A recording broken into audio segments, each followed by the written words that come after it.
One of the things that I'm most passionate about today is understanding what are the obligations and the consequences to the different parties involved.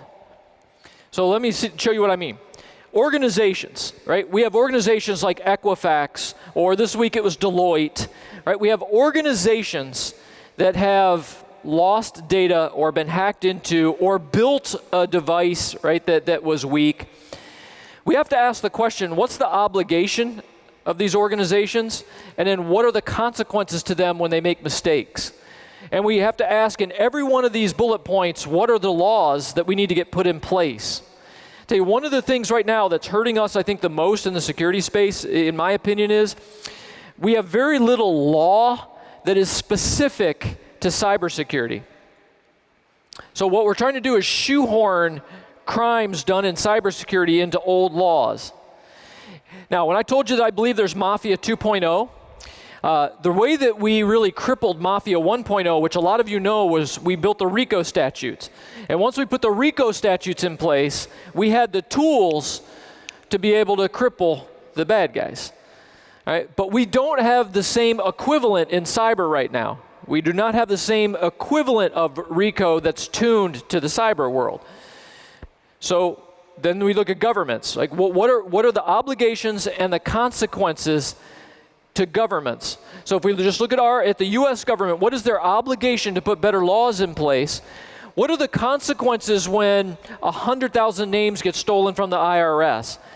One of the things I find very interesting is AT&T is one of the most attacked companies in the world. Most attacked companies.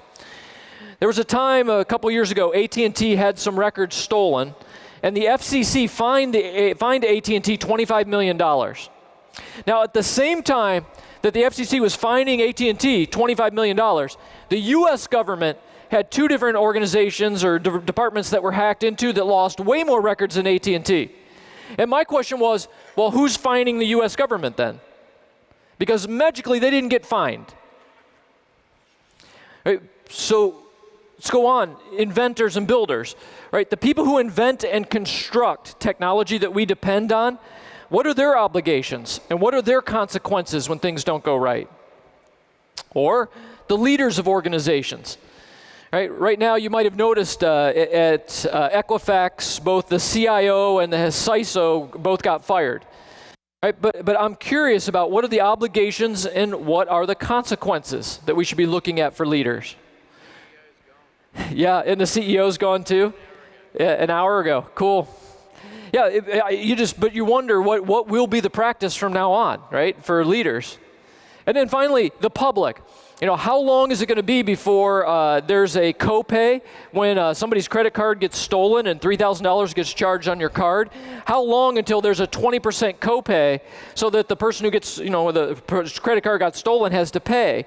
Because right now there's no penalty when somebody's credit card information gets stolen, which means people don't care if they stick their credit card in a skimmer.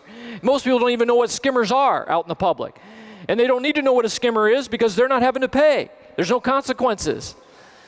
Right, so I think in the future, if we're going to make things better, set aside all the technology improvements, we're going to have to get a much better model put in place for this, right? What are the obligations and consequences for all of these parties?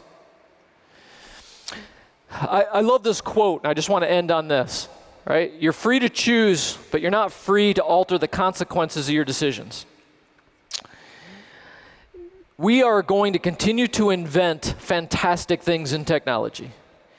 We have got to get a little bit smarter about being able to predict what the collateral damage is or what it is that the criminal element is going to do with each of these technologies.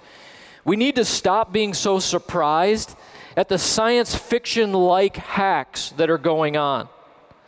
You know, I saw the Maersk, if you saw the latest hack at Maersk, where somebody hijacked their accounting system and sent out invoices with wiring information that was actually to the criminals' accounts. It was a brilliant piece of strategy, I thought, hijacking the accounting system. We shouldn't be surprised from now on. And I think in the security space, we just have to get a little bit more forward thinking, a little bit more high beam of understanding every time new technologies come out, how they're going to be penetrated, and be proactive instead of just constantly being on the defensive, which is what we are today.